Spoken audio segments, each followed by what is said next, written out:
sekali malapetaka 10 hari daripada sekarang.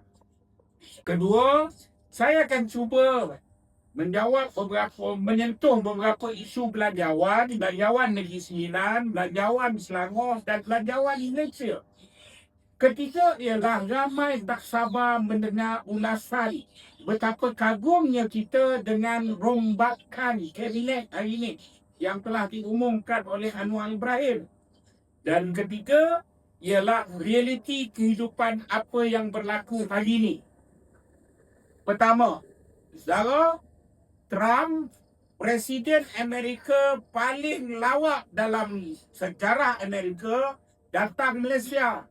Disambut oleh Anwar Ibrahim, berjoget dua-dua dekat airport. Seronok, gambar itu disiarkan di seluruh negara, di seluruh dunia. Hasilnya, Trump datang sini, tanda tangan satu perjanjian Trump Anwar Ibrahim. Saya bagi tahu, jangan panggil perjanjian ini perjanjian ART.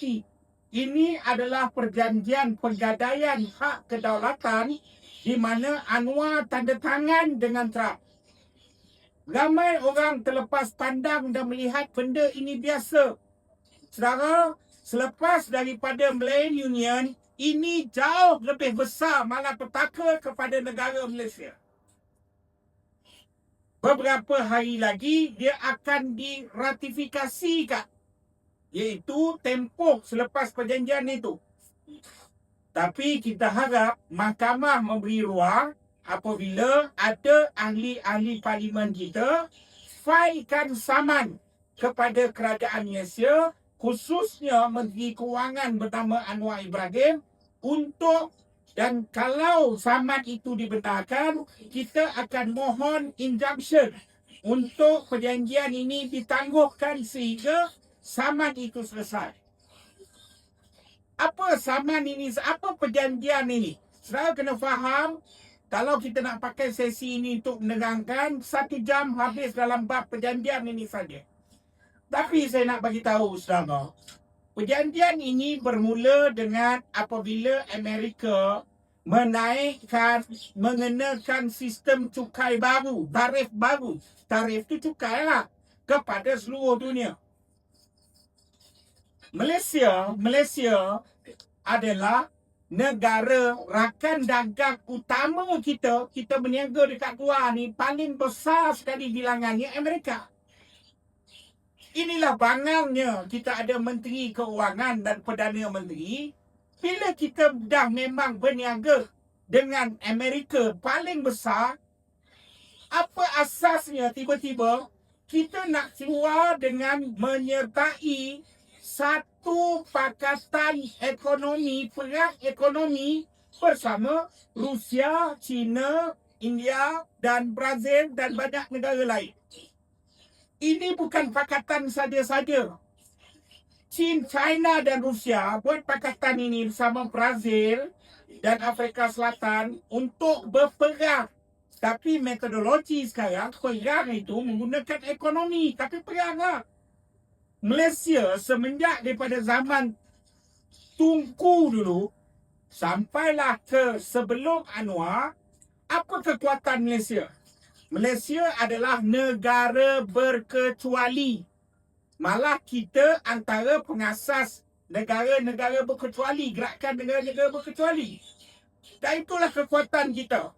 Berunding dengan siapa saja tanpa memasuki pakatan mana-mana yang bertembung, yang menghasilkan apa yang baik untuk negara kita. Itulah kita survival kita selama ini, kita boleh capai stability dalam dunia ini. Tetapi Anwar ni, saya kena faham Anwar. Anwar ni orang yang otak semenet. Dia suka sesuatu yang bombastik. Akhirnya tak semena-mena dia boleh mohon untuk masuk pakatan BRICS. Brazil, Rusia, Afrika Selatan, China dan sebagainya. Dia mau pakat masuk. Masa tu kita dah kata mati. Sebab rakan dagang utama kita Amerika.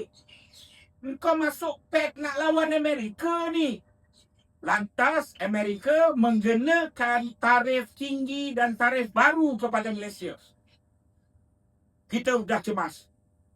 Ini masalah kau tak tahu ke?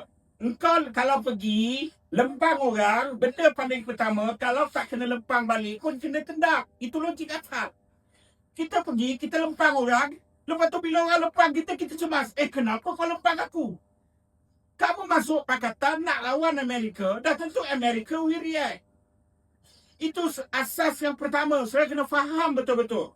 Ini kerana kebodohan Perdana Menteri Malaysia keluar daripada kerangka negara berunding, negara berkecuali kepada negara mengambil sikap. Maka bodohnya lagi sekali, pergilah mereka ramai-ramai bersama Tengku Zafrul. Dan kau boleh keluar gambar berjoget, kau kena faham, Trump ni saudara, Trump ni gila. Dia tengok Twitter, dia manage Twitter dia sendiri.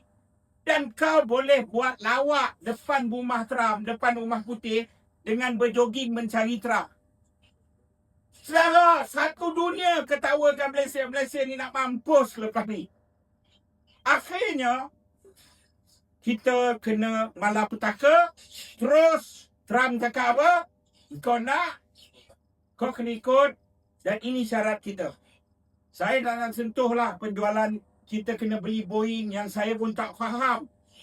Hari tu bila Najib pergi ke Amerika, kita kata gadai hak. Bila nak beli jet, Najib beli berapa biji jet. Kita dipaksa beli.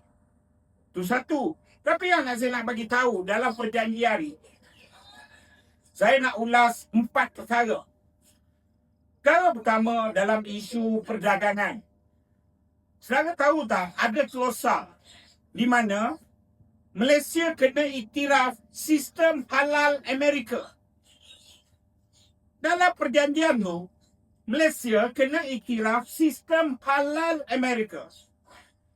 Antara kekuatan Malaysia dalam negara Islam yang di mana dunia ni pengguna Islam paling ramai. Bukan saja sistem halal ini dilihat bersih, tidak ada pertikaian, tambah was-was, semua ni. Malah orang bukan Islam mula bergerak kepada produk Islam, iaitu halal. Dan juara halal dunia ialah Malaysia. Halal JAKIM ni orang semua hormat, orang berebut nak dapat halal daripada Malaysia, sertifikasi halal, maka senang kita nak berniaga. Orang hormat barang kita.